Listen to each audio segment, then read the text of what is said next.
Hi, everybody. Welcome to 7 Steps for MBA Acceptance in 2020. Thank you very much for joining me. My name is Linda Abraham. I'm the founder and president of Accepted. I've been an MBA admissions consultant since 1994. I've also been quoted in Poets and Quants, the Wall Street Journal, US News, CBS News, Business Week, Bloomberg Business Week, and others regarding MBA admissions. Finally, I'm the co-founder and was the first president of the Association of International Graduate Admissions Consultants. And most importantly, I'm looking forward to sharing my 25 years of MBA admissions consulting experience with you. Before we begin, I want to point out a few action items for you that will help you maximize your time here, and one that will help us improve these webinars. If you have not yet downloaded your webinar worksheet, take a second to do so. You can find out in the handouts section of your control panel. My recommendation is that you download it and print it out, and you can use it to take notes, follow along. Again, I think we provide it because we really think it helps our participants get the most out of the webinar. So it's there for you. I'm going to ask questions in the course of the webinar. If I ask you to raise your hand in response to a question, that means clicking on the hand icon on your control panel. Waving your hand in front of the monitor is not going to work. So again, if I ask you to raise your hand, please click on that hand icon on your control panel. I'm also going to ask some open-ended questions, and for that, I'd ask you to respond in the question window. We're going to use the question window for both your questions and your answers. Number 4, when you leave, you're going to receive a brief survey. Please fill it out. We value your feedback. I review it, all of it, both in terms of ways to improve these webinars and also possibly to develop new ones. Finally, this is a fun one. You can win. We will have a contest towards the end of the webinar based solely on content presented during the webinar, and you can win a free consultation. Okay, somebody can't hear me. Can you please raise your hands? Click on that hand icon if you can hear me. Again, please raise your hand. Click on that hand icon if you can hear me. And most people can hear me. Yeah, okay, great. You can put your hands down. Thank you very much. Apparently one person is having difficulty. I'm not quite sure why, but most of you can hear me. All right, before we get into the heart of today's presentation, I'd like to learn a little bit about you. So to start with, let's test your hand-raising skill again. Please raise your hand if you want to go to a top MBA program to enhance your career trajectory and earning potential.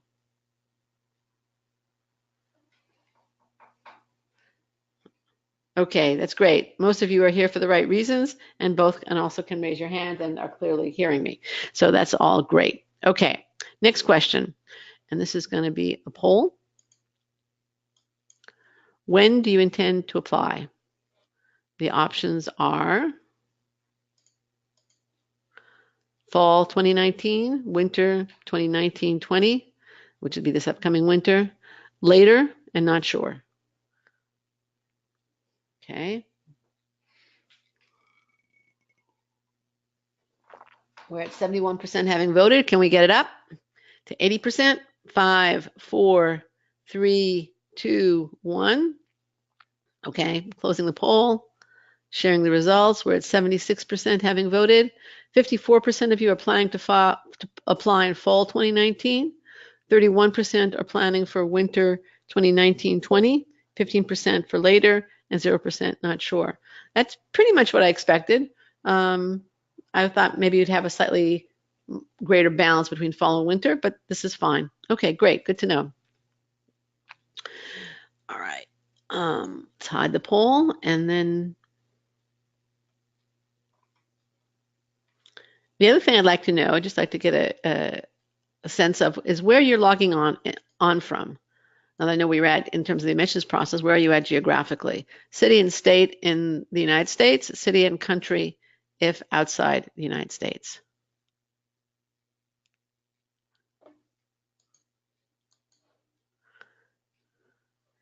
Whoa, Kigali, Rwanda. Okay, that's pretty far. That's good. Anybody else? Where are you logging in from? Bermuda. Okay. Kingston, Jamaica. Chicago. Anybody else? Where are you logging in from? I have a lot more people here. Grand Rapids, Michigan. Turkey. Very, very different places from one. Anybody here from India? That's where we normally get people. A lot of so far no. India, okay, welcome. Okay, I guess. All right, we're gonna move on. We have a lot more people here. California, welcome. I'm in California. Okay, let's move into the substance of the webinar. Why did I create I'm in Los Angeles. Why did I create this webinar? It's March, we're 6 months away from the earliest deadlines. Well, this webinar has grown out of 3 seeds. 1, my annual frustration with applicants who start the process too late and shortchange their chances at their dream schools. We see this all the time. Yes, we can help you the week before you apply. We can edit your essays, but we can do so much more when you start the process earlier. And you can do so much more for yourselves if you start the process earlier.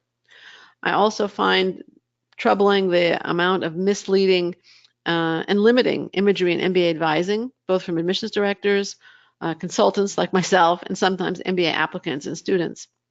And then the 3rd seed is the paradox of MBA admissions, which we'll get to later in the webinar. So after 25 years in this business, I've seen a lot of metaphors used in describing the MBA admissions process. It's an accounting exercise, not a marketing exercise. It's all about personal branding. And number 3, it's all about marketing. While I believe metaphors and similes can be useful, I think that they have been abused in the MBA admissions process, and they obscure really what you should be doing.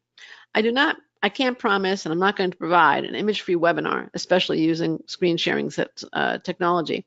I do promise, however, the next 40 minutes are going to give you a purpose-driven, goal-centered approach to the MBA application, including what you should be doing now, 6 to 9 months before you submit your application. And as you saw from the results of our last poll, 85% of you are planning to apply in 6 to 9 months. You have things that you can do now and the next several months before the applications come out that will really enhance your chances of acceptance at top MBA programs when you apply in round 1 or round 2 of the 2019-20 application season. And yes, they'll even help you if you're planning to apply later. So let's cultivate those 3 seeds into flourishing, healthy MBA applications. And that's not too bad for someone who just complained about abusive metaphors in MBA admissions. All right, let's go to the 1st seed. My annual frustration with applicants to come to us at the last minute. And as I said a minute ago, yes, we can polish the essays during the week before the essays are due, but we can do so much more if you come to us earlier. And indeed, you folks have come to us earlier. All right, so let's move on. The webinar is all about using the next several months before the applications come out so that you can improve your profile and maximize your chances of acceptance. What, in the question window, please, what are some of the things, what is the starting point of your MBA planning and application process? What do you think is the starting point? In the question window, please.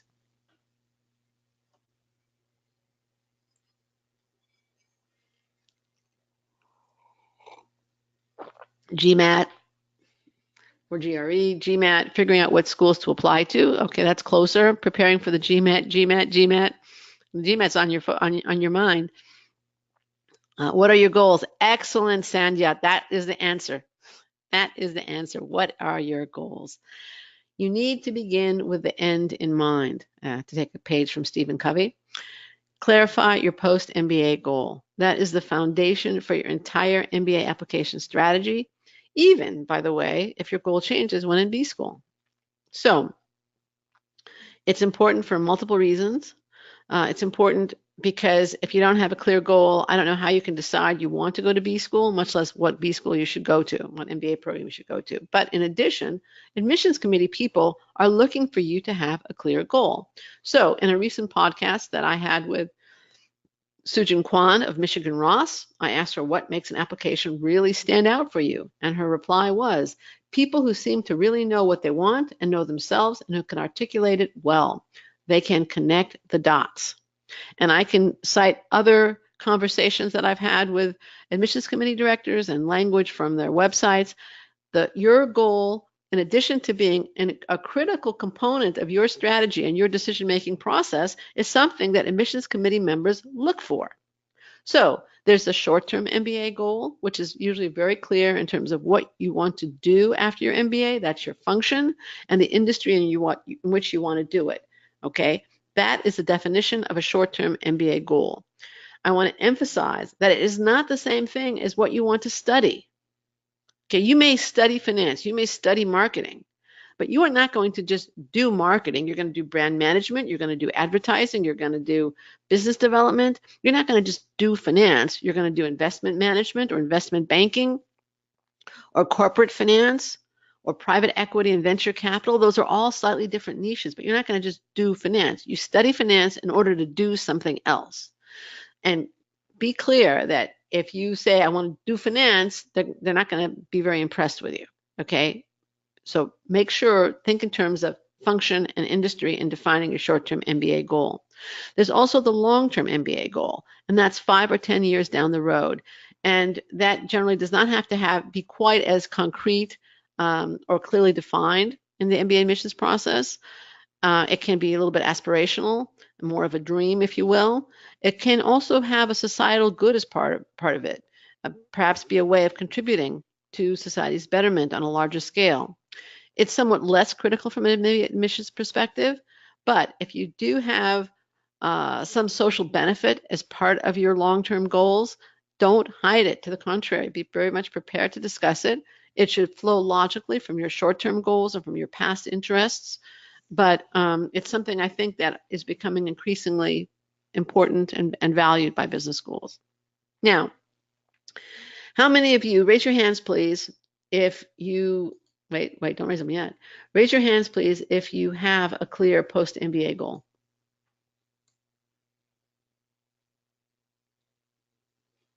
Okay, about a fourth of you have a post-MBA goal. Oh, no, it's heading towards a third. Okay, fine, thank you. In the question window, please, how do you intend to clarify your goals if you don't have a clear goal now?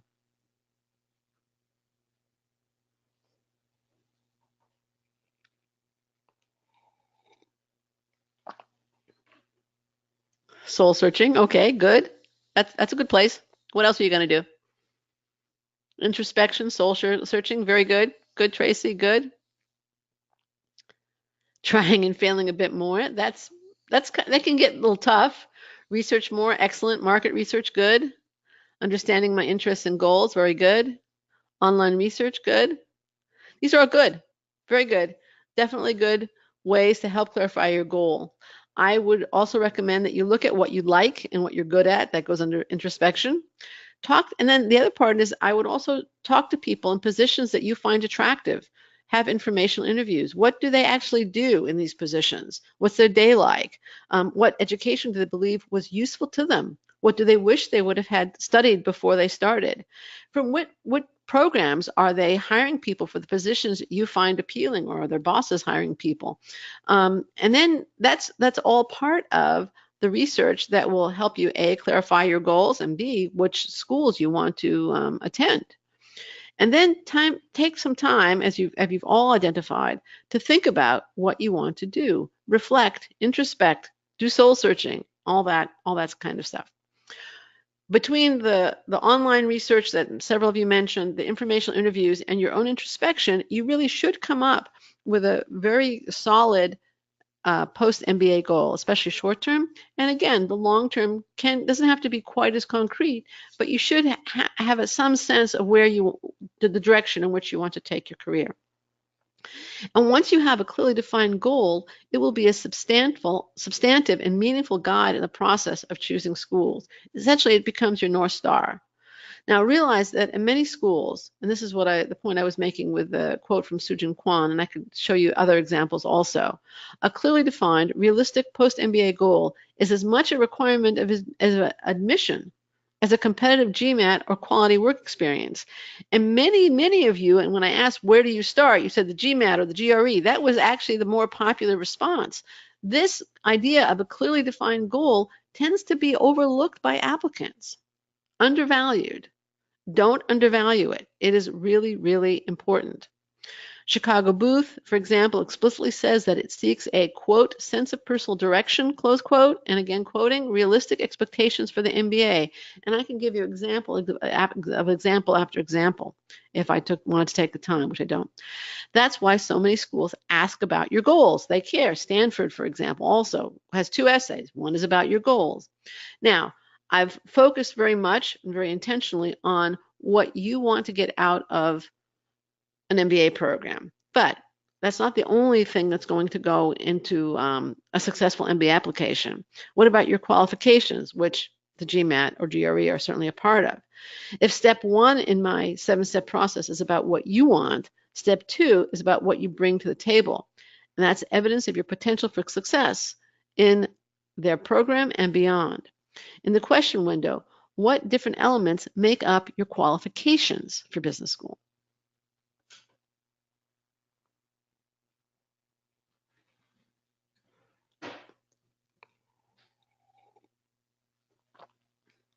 Work experience, okay, good, Samia. GMAT, leadership experience, work experience, good, Sandhya. Resume, GRE scores, work experience, good, Rochelle. Leadership experience, good. What about grades, undergraduate record, recommendations, good. Goals, work experience, communications, good. Essays, yes. Undergraduate records, good, good. Raj, all right. Diverse perspectives, good. You're all touching on part of it. That's very good. So step 2 is evaluate your qualifications. And there are 4 basic areas to examine. 1, academics. And I've talked about the 4 pillars of your application as the 4 basic areas. So academics are what is going to show the school that you can do the work. Right? That you can and will do the work. Grades and test scores are the most common way to show that you have the academic ability to perform well in a top MBA program. They're not exclusively the ways, but they are the most effective ways, no question. Work experience. Okay, now let me ask you before we move to the next poll, and I'm going to share a poll. Next slide, I'm going to share a poll here. What is more important, or what do you feel is more accurate? Quantity of work experience, quality of work experience, or both are important?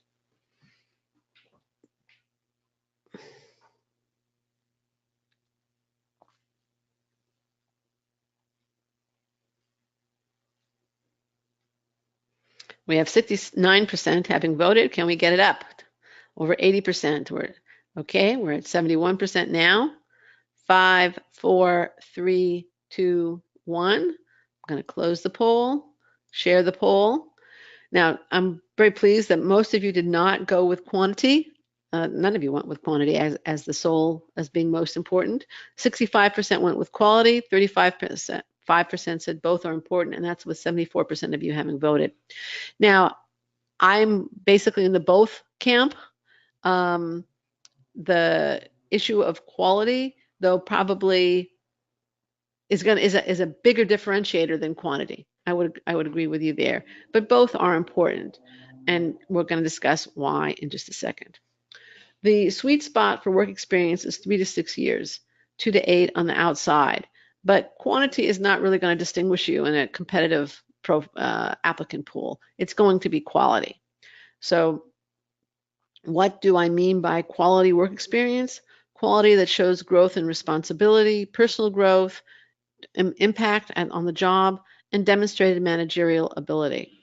International exposure, experience is a real nice to have. It's not a requirement though. The 3 to 6 years is at matriculation. Somebody asked that question. Rami, it's 3 to 6 years at matriculation. Okay, so that's, again, in terms of work experience. Pillar number 3 is personal qualities. What personal qualities in the question mark are they looking for in your application? In the question window, please. What personal qualities are they looking for?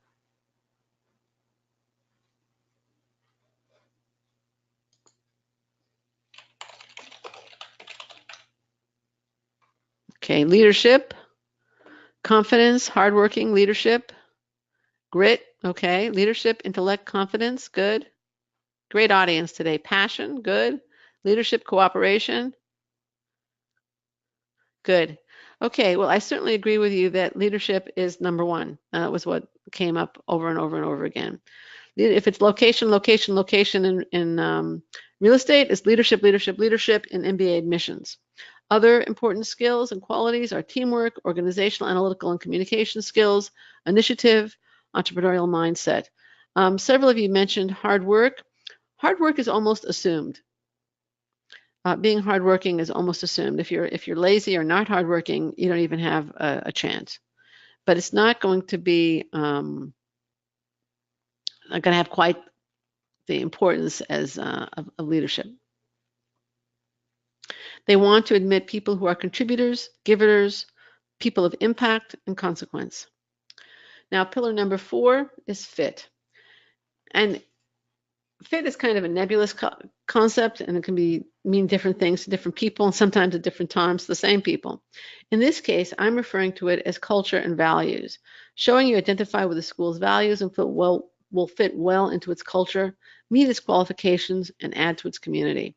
On some level, the first 3 pillars, academics, work experience, and personal qualities, can also be about fit in the broader sense of the word, but I added this as a separate pillar because a school's mission and stated criteria or values are absolutely critical for you to understand and basically show that you meet. Since this concept of fit is less quantitative and less concrete, applicants tend to overlook it, much like you tend to overlook the importance of a goal because it's not really concrete. It's not a number. Now, can any of these elements be improved, enhanced? Yes, because you are here now. You are starting early.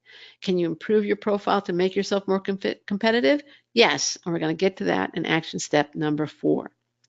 But let's first deal with action step number 3, right? 1 was hone your goal. 2 is assess your application, your qualifications. 3 is research the schools and choose the schools you want to apply to. Now, another poll here. Which element below is least important when you're choosing schools? Okay, which element in the poll, and the options are career placement, curriculum, ranking, and extracurriculars, is least important when you're choosing schools? Again, the options are career placement, curriculum, ranking, and extracurricular activities. Which is least important? All right, we're at 71% having voted. Let's see if we can't get it up over 80. 5, 4, we're at 77. Come on, 3, 2, 1. Yay, you did it. With 83% having voted. Least important, career placement is 10%, curriculum is 3%, ranking is 45%, and extracurricular activities are 41%. I'm with those who said ranking is least important of the 4 items I gave. The reason I did not choose extracurricular activities is because they can be very important in terms of helping you achieve your career goal. They're great ways to network, to show leadership, to gain contacts at companies you may want to work for, and gain the experience that companies will look for. So ranking to me is the least important of the 4 criteria I listed.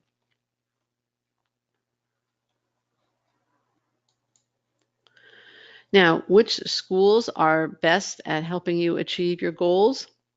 Well, or how do you know that?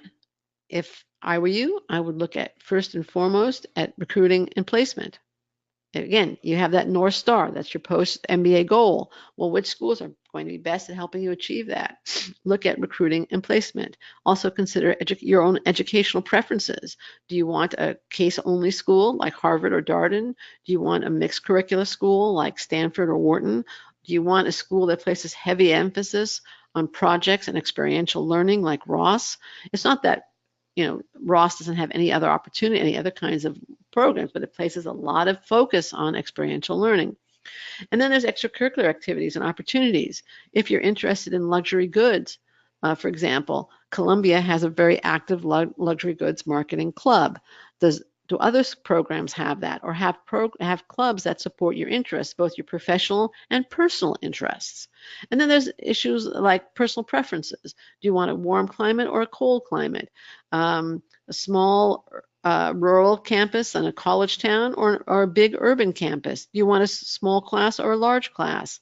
And then where should you look for this information? Well, you might, especially in terms of career, look at specialty rankings, but more importantly, I would look at the career services and employment reports that the schools provide. Look at the school's website, look at blogs and perhaps contact some of the writers so that you can correspond with or speak with current students and recent alumni. Attend MBA tours and school-sponsored events. And if you can, if it's feasible, then visit schools. Those are all really important ways to do your school research, and make sure that the schools you are applying to really and truly do support your goals and meet your educational and personal needs. And there are two questions that you really have to answer in the affirmative before applying to a school. One, does the school support your goals? Again, your professional and educational and personal goals. And two, are you competitive at this school? Some people just want to answer the first question, but you really have to answer both, and you have to answer both in the affirmative. If you ignore the second one, or the answer is no, you could end up with a situation like this.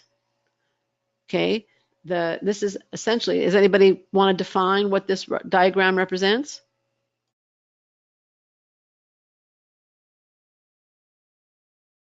In the question window, please.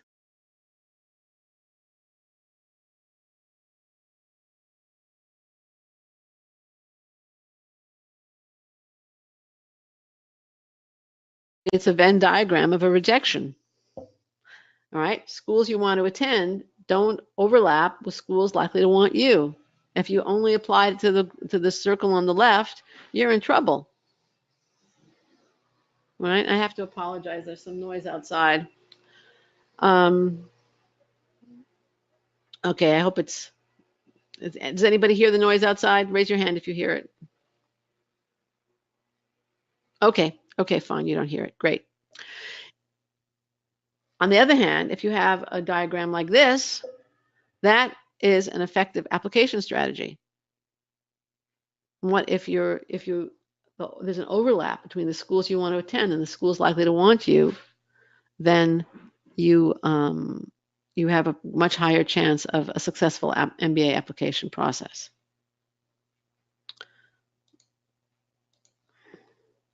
So what if your personal diagram looks like this, more than like this? Well, then you need to improve your profile. Let's go through the pillars and see how you can improve if that's necessary, which I think will also at least partially answer the question, the very good question that was asked just now: what does it mean to be competitive? Okay, if you look at your schools, your target schools class profile, and determine that your undergrad grades are low relative to the average GPA of students that were admitted, then you need to provide evidence that you have the ability and the discipline to succeed in that program despite a less than average GPA.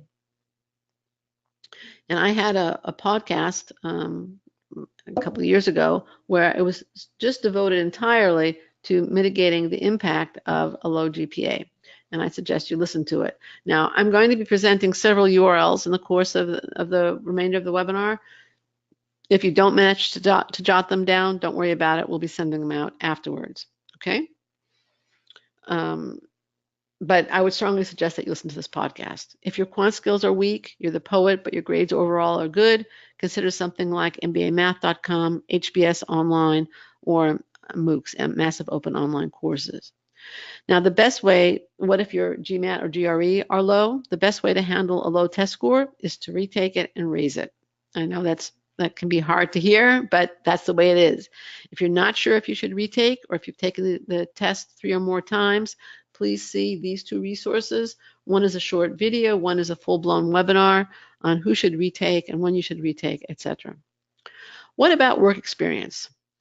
Okay, what if you look at your work experience and conclude that you have less than 2 years, and that's kind of on the too little end of things.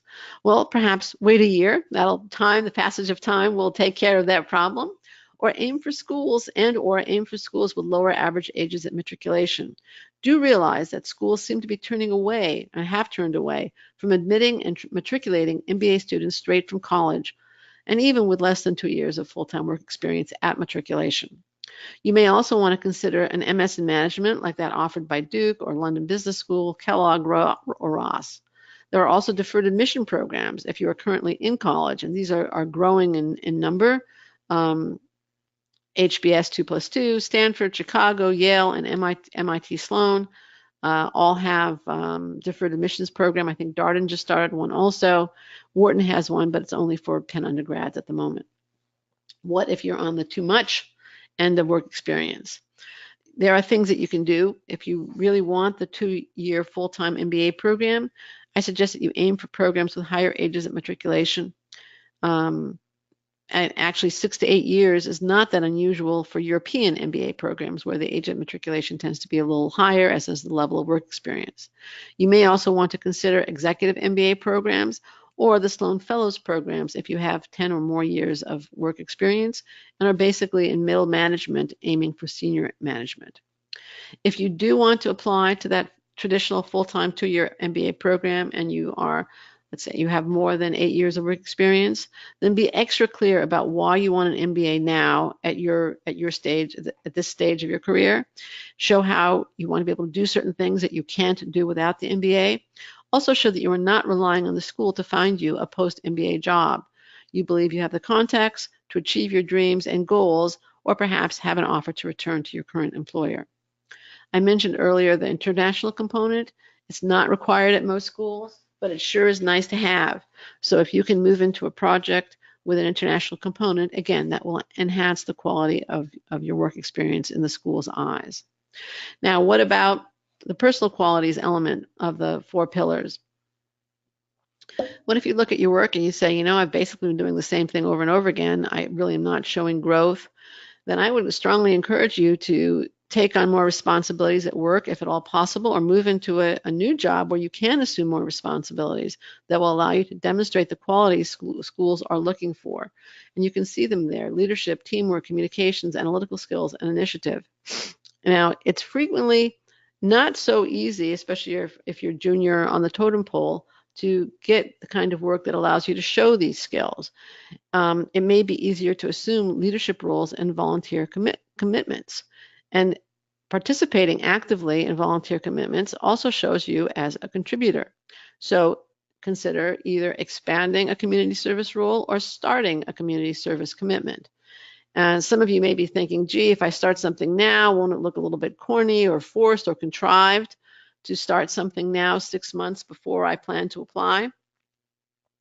And I would say better late than never if you haven't been previously involved. If you have been previously involved, continue what you've been doing, and if possible, expand your responsibilities. Realize that community service is a great opportunity to demonstrate those desired personal qualities that I've been talking about. And I wouldn't worry. I think there's too much focus on, well, it's only 6 months. It's not, again, it's going to look contrived. I think you're better off starting now and doing something and having impact than not doing it. And basically showing I don't even want to volunteer when it's going to benefit me. That's not exactly the sign of a contributor. Also realize, while you may say, I'm going to apply in 6 months, what does it matter? You might get waitlisted. You might get rejected and have to reapply. So that 6-month commitment could easily turn into a year commitment by the time they're reviewing your application if you're waitlisted, or a 1.5 or 2-year commitment if you are rejected and need to apply. So don't sit on your hands, do something. Until now, we've been talking pre-application strategy and tactics more than implementation and application. But I'd like to shift gears here a bit and discuss 3 to-dos that will directly contribute to your application when they come out. So action item number 5 is for your essay prep. This is, again, really low key. I'm not talking about drafting, pre-drafting essays. I'm talking about jotting down notes, okay? I wouldn't start drafting essays because they tend to change, but I think you can create a file where you can jot down ideas for topics to include, notes from your informational interviews, and thoughts about schools and possible essay topics. Especially if you visit schools, you should definitely write down notes about interactions you had with the students, impressions you have of the school, perhaps a class you attended, and keep those because they can be very helpful to you both when you are writing application essays or when you're preparing for interviews if you're invited to interview. So what should your notes consist of? What experiences are you most proud of? Jot it down. What was the challenge you faced in this experience? What did you do? What was your impact? What character traits did you reveal through your actions? And you can use these notes once applications are out and you start working on the essays. But for now, I would keep this really low key, just take notes. I would nail other stuff and then start working on the essays in June or July if you're aiming for round 1 deadlines. Now, one thing you can really nail right now is your resume. Keep your resume to 1 page. Some schools will allow you to go on to the 2nd page, but most of them strongly prefer, if not require, 1-page resumes. When you're writing your resumes and you're looking at bullet points, focus on achievements and outcomes, not just descriptions of responsibilities. If you're a financial analyst, don't just say that you analyze, transactions or possible transactions. If you're a management consultant, don't just say that you advise your clients. Talk about what you achieved and quantify that impact whenever possible. Again, don't use bullet points. Repeat what your job title implies. Now you can, at this point in time, or in the next few months, I would say a little bit more into the spring, decide on and ask your recommenders if they're willing to write recommendations for you. Ask them if they're willing not only to write a recommendation, but to write a strong, supportive letter of recommendation for you. Tell them you will give them material that they can use, your resume, a brief summary of accomplishments, access to the recommendation, and a 1-paragraph summary of what the school is looking for, as well as about 4 weeks' notice. Do give them a time frame when you would like them to write the recommendation, so that if you want them to write it in August and they are away on vacation, they can tell you now that they won't be here then, and you can find out if you can get them the information earlier or ask somebody else. And again, I think you can think about your recommenders now, but you don't have to ask them in March. You can ask them in May or June when you have even more achievements under your belt. Now, I'm going to review the 7 action items, but first, if you'd like to win a free consultation, listen up. The first 3 people who can answer correctly the next question will get a 15-minute consultation with me. In the question window, please, are your fingers ready, hands posed? Please post what is the first to do of the 7 steps.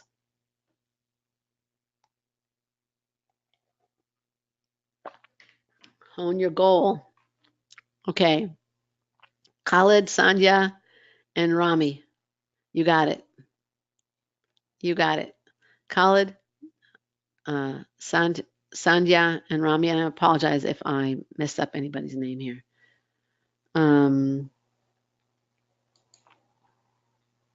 Rachel, do you have the names there? Thank you very much.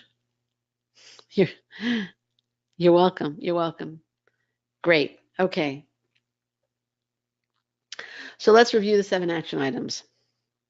Hone your goal. Most of you got that. Number 2, evaluate your qualifications, your GMAT, GPA, or GRE, GPA, work experience, community service, leadership, to see if anything needs work. Research the school to determine which best supports your goals and where you're going to be competitive. Improve those areas in your profile that need improving to be competitive at your schools.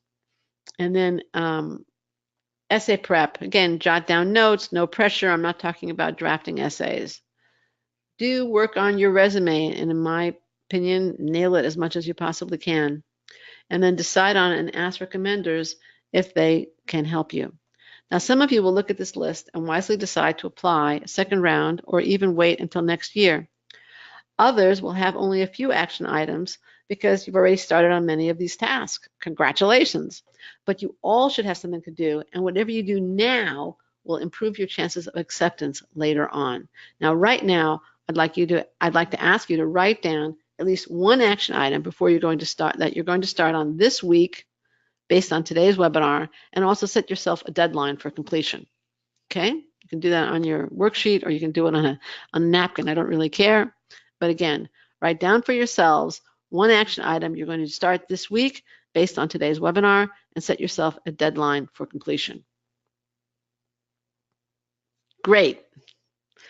Okay. Study. Okay, good. Are you going to self-study or get a hone my goals? Very good. Again, I'm happy you're writing in the question windows. I appreciate that, but I want you to write it for yourself. So write it on a piece of paper where the note you made in the question window is going to disappear when the webinar is over. Write it for yourself on a piece of paper where you can see it, or a computer file, whatever you want, or your smartphone, whatever. Okay? Please raise your hand when you're done, when you've made the note.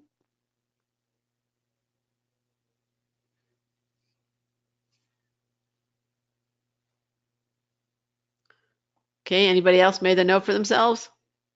I'd like to get it over 50, half of you done, and we'll move on.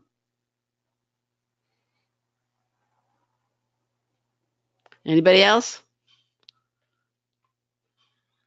Okay, I think you're all, yes. Okay, we're at 50% now. Great. Keep writing. I'm going to start talking. I'm going to continue talking. Great, thank you. Now, one step is fine. I'm glad you got that down. But do you have a plan not only to prepare yourselves to apply, but to actually apply, to complete the application, to write those essays? How are you going to show fit with your target schools? And then for the paradox of MBA admissions, which we really haven't discussed. Remember that third seed I mentioned at the beginning? Once you show fit, how are you going to show that you also stand out in the applicant pool, that you are an individual who will contribute and make a difference to your class, your school's community, and ultimately make a difference in the world? Now, that's the third seed I mentioned way back at the beginning of the webinar. There's a stress-inducing paradox of MBA admissions. You have to show that you both fit in at your target programs and are at the same time are a unique individual, a standout in the applicant pool. And it's not easy to do that simultaneously. We understand that. And if you're feeling a little overwhelmed now, I hope I didn't contribute to it, but you have lots of company in the applicant pool. We here at Accepted really understand how tough this process is. Many of us have MBAs, and we have been advising successful MBA applicants for years. Now, you're now at a crossroads on your professional journey. As you start your pursuit of the MBA, you can either take a do-it-yourself approach or a professional approach for your professional future. Given that we're talking about your career, lifelong earnings, and job satisfaction, I highly recommend the professional approach and engagement with an accepted consultant. We'd like to help you apply confidently and successfully. While you want to do this exactly once, or one more time if you're a reapplicant, we've been helping MBA applicants get accepted for 25 years. We've helped thousands of MBA applicants get accepted. We'd love to help you not only get accepted, but get into a program that launches you on your dream career trajectory. Put simply, it pays to have an experienced professional guiding you at this critical junction of your educational and professional journey. Here's what you can do when you have Accepted on your side. You can access expertise and experience, reduce your stress, save time, optimize school choice and your application, and mitigate weaknesses. You have access, you get candor, you get access to a mentor, and objectivity combined with expertise and decades of experience in MBA admissions. Now, some may say Accepted is expensive, and we're definitely not a cheap service because of the quality of our staff. However, there are also expensive risks associated with not using Accepted. Reapplication can easily cost a few $1,000s with test prep and interview travel. You could have one additional year of pre-MBA earnings, and that can cost you in the 5 figures in dollars. And there's a potential that you could have gotten into a better program with lifelong higher earnings and network, and that could cost you 5 or 6 figures lifetime easily. Now, every year we work with applicants who talked to us a year earlier and decided after taking the do-it-yourself approach and getting rejected, they're going to work with us the second time around. They would have been better off working with us initially, and so would you. But enough from me. What do accepted clients say? Well, let me give you have the testimonial on the left. I also want to tell you a story about a certain client. Let's call her Sally. It's not her real name. She thought she should aim for schools outside the top 10 because she attended a no-name college. After reviewing her qualifications, Natalie Greenblatt-Epstein, an accepted consultant and former admissions director at 3 business schools, persuaded her to at least try for a couple of top 10 programs. She got into Wharton and MIT, which is not too shabby at all. She wouldn't even have applied to those programs. Then there was the Indian male consultant who got rejected the first time around and started working with accepted consultant Jennifer Bloom early in the process the second time around. And here's his response. In his words, I'm not going to read the whole thing. Yesterday I got the good news and it was from Harvard. I'm absolutely thrilled. I want to take out a moment to thank Accepted, Jennifer in particular, for all the help and in ways that went beyond admissions consulting. Imagine yourself in the shoes of the client I just quoted, accepted to your dream school and getting ready for the experience of a lifetime and the career you've dreamed of. But are doubts and questions about your qualifications and how to proceed leading to analysis paralysis, obsessive form stalking? The fact that you're here tells me that you're not like those who want to take a do-it-yourself approach to your application. You're different. You're starting early. You want to actually apply the right programs, present yourself effectively, and get accepted to the MBA programs that will help you achieve your goals. So to do so, I'd like you to take the following steps.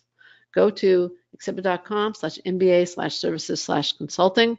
Choose a service that's right for you. Get the guidance that you need and apply confidently and successfully. In the context of the MBA and the expenses associated with the MBA, an hour or two of advice at this stage of your application process is a very small price to pay to get into school a year earlier and or a better school. And now I see you folks have been posting your questions. Let's start taking a look at them. Okay. If you have questions, please post them. It's now time for the Q&A.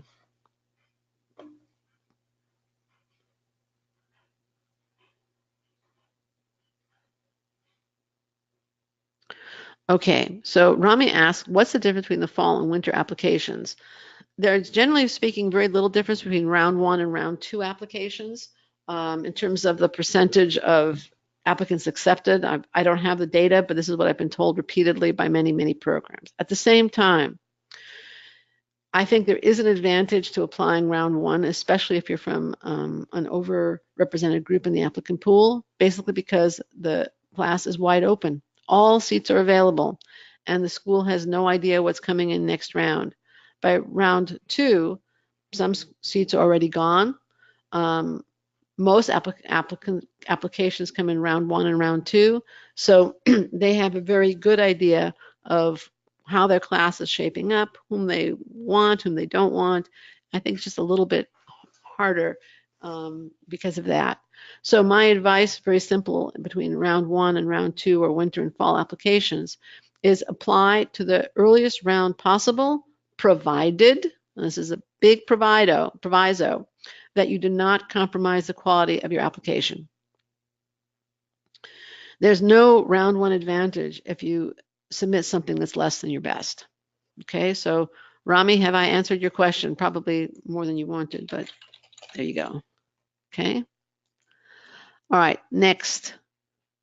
Aishwarya, I apologize if I mispronounce names, asks, what does it mean you are competitive? Okay, that's an excellent question. Thank you very much. Competitive means that you look at the school's class profile, both the quantitative elements of it, the GPA, the GMAT, the amount of work experience, and the qualitative, which you can get from usually schools will have interviews with current students, information again on the employment report about, what's the background of the students that have come in. And you are pretty close on the quantitative stuff, if not above average on the quantitative. And you listen to the profiles, or you read the profiles or watch them if it's videos, and you say, that's kind of like me. If your GPA is competitive, it's close to the average or above. If your test score is close to the average or above, your work experience is close to the average, your quality of work experience seems to match what the school describes, both on its class profile and in the videos or articles that they post about current students, then you have a competitive profile. If your GPA and test score are significantly below average, your work experience is outside, let's say, the 80th percentile range, somehow qualitative, your work experience does not seem to be as impressive as that of accepted students at the school, then you probably are not competitive. So I hope that helped answer that excellent question. Let's see what else we have here. And you can post additional questions if you'd like.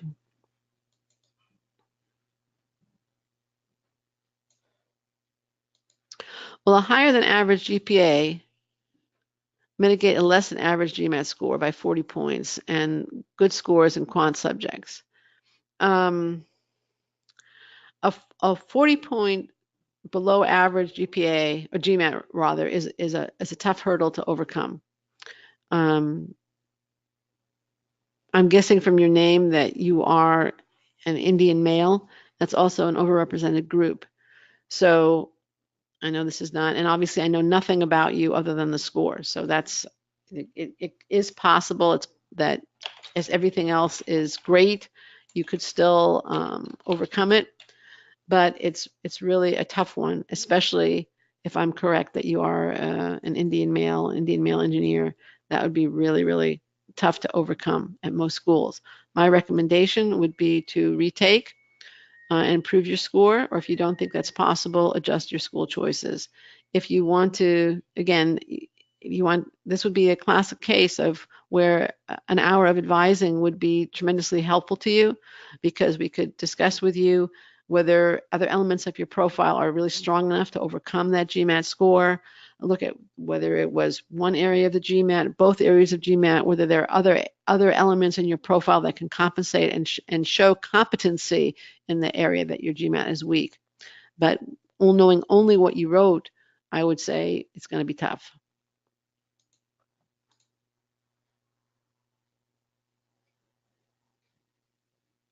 Okay, let's see what else we have here.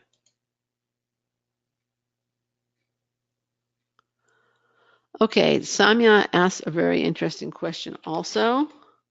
Do you have advice for non-traditional applicants? For example, I've been working comms and advocacy. I assume that's community service advocacy, and have little quant experience. So I think then it's going to be important to show on your GMAT that you can handle the quantitative part of a demanding management graduate program. So you need a strong quant score on the GMAT or the GRE. You may also want to consider taking courses that will require you to develop quant skills. It could be something like MBAmath.com. It could be quant courses at a local community college or online extension classes. Math for business. Again, MBAmath.com is a really, really excellent kind of foundational program for pre-MBAs. There are also Excel courses that you may want to consider.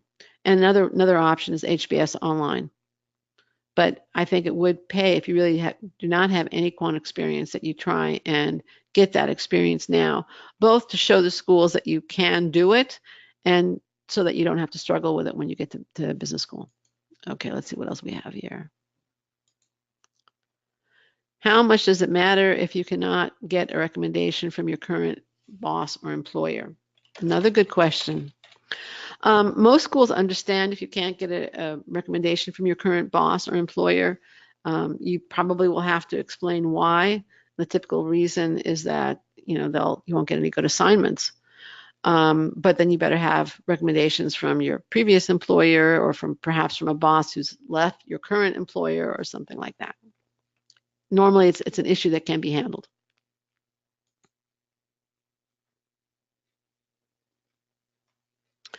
Rutaraj asks, is getting recommendation from your previous manager a good idea?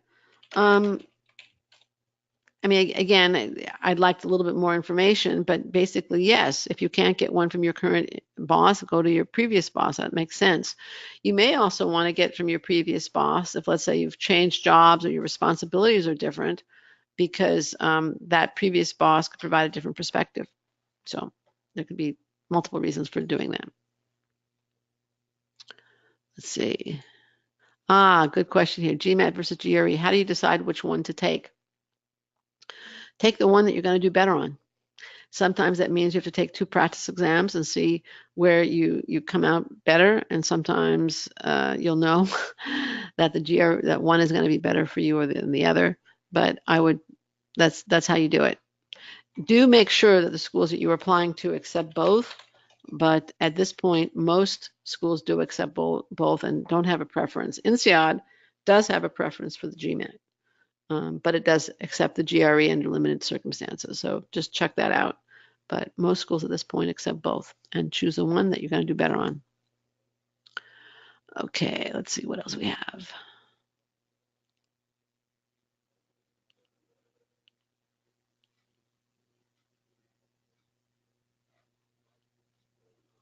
Let's see.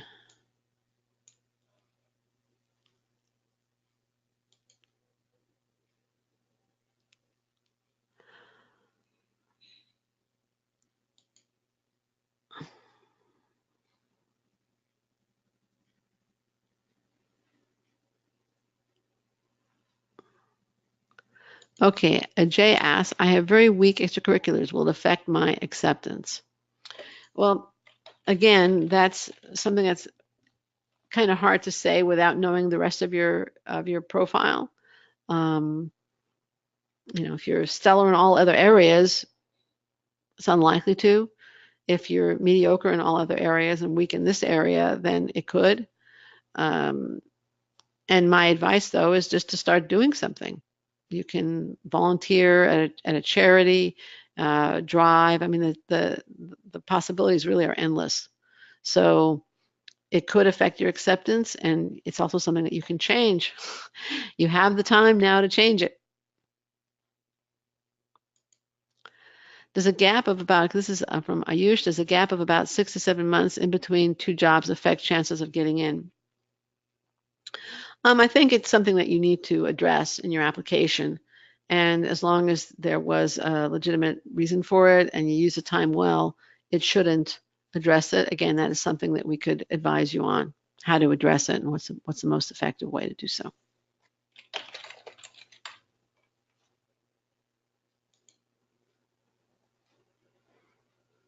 Let's see what else we have. You're welcome, Ayush.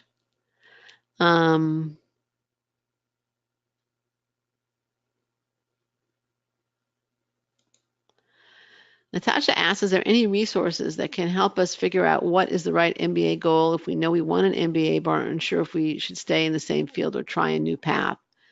At the beginning of the webinar, I discussed informational interviews.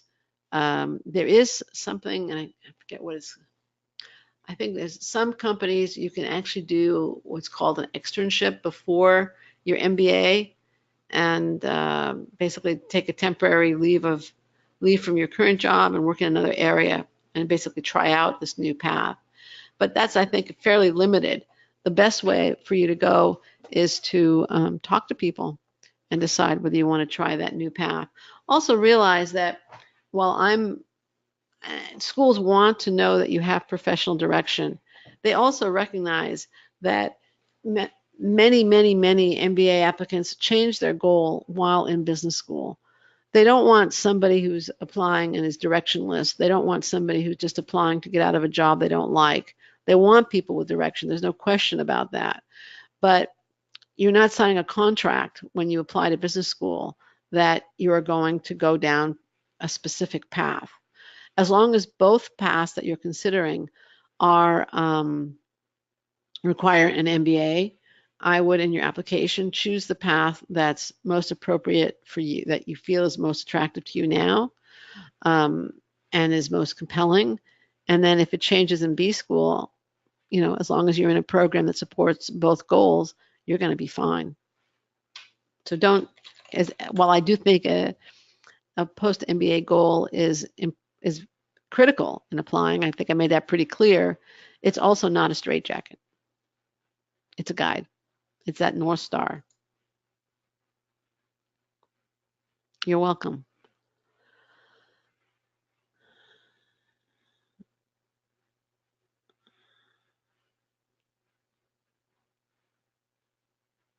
Okay. I understand that Indians make up a very competitive pool of applicants. Does it make a difference what nationality we are, as in being ethnically South Asian but not born or raised in India? Yeah, I mean, I don't know where you were born or raised or where you live. It definitely does make a difference in your experience. And, I'm not sure it makes it, you know, if you've lived most of your life in another overrepresented country, I'm not sure that's going to make a big difference.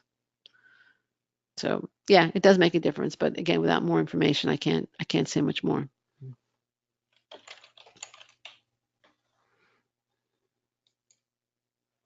Okay, let's see.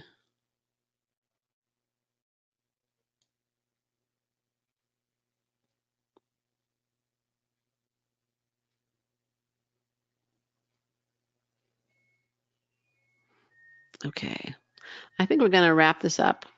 I want to thank you for attending and participating. I want to thank you for your questions and your answers, your time, your attention. You've been an absolutely marvelous audience. And I have one final story and one final thought. The thought: get started. There is a lot to do to have an excellent MBA application. I've given you 7 steps. Some of you may only have 1 or 2. That's fine. Congratulations. But get started and work steadily and submit your best. You'll thank me come deadlines. We do have clients and applicants who come to us at the 11th hour. The deadlines are basically known. They will be known for sure in a few weeks. Don't wait the last minute. And the story. A couple of years ago, I got a call from an applicant, let's call him John. He had an excellent GMAT, a prestigious job on Wall Street, slightly below average GPA, but in a really tough major from a public Ivy. He was aiming for top business schools, and this competitive, accomplished applicant spoke to one of our consultants and to me about acceptance services. Then he decided to take the do-it-yourself route. The following year, he called me again. He'd not gotten in anywhere. He'd gotten close, 3 wait lists, which can be really frustrating, but in the end, he didn't make the cut. And this time, he wanted to work with a consultant whom he had spoken with a year earlier, Natalie Greenblatt Epstein. Perhaps the first time around, he was a bit cocky. Perhaps he was a little nervous. Perhaps he didn't present himself well, either via the written app or his interviews. Whatever it was, he didn't get in the first time. Here is what he wrote about his experience with Natalie. Now, I'm not going to read the whole thing, but I'm going to give you a little bit, okay? From the start, Natalie was honest and really got to know who I was. She identified numerous ways that I could enhance my application. As part of helping me craft an application that highlighted my attributes, we redesigned the layout of my resume and optimized my essay topics to present me in the most well-rounded way. If you expect the best from yourself, then Natalie will help you achieve it. The results speak for themselves, as I will be attending MIT Sloan. After Harvard Business School and Stanford, MIT Sloan has the lowest acceptance rate of any U.S. MBA program. Now, John got the guidance he needed to avoid the pitfalls that had felled his previous applications. Working with Accepted, he also brought out his strengths and distinctive qualities and ultimately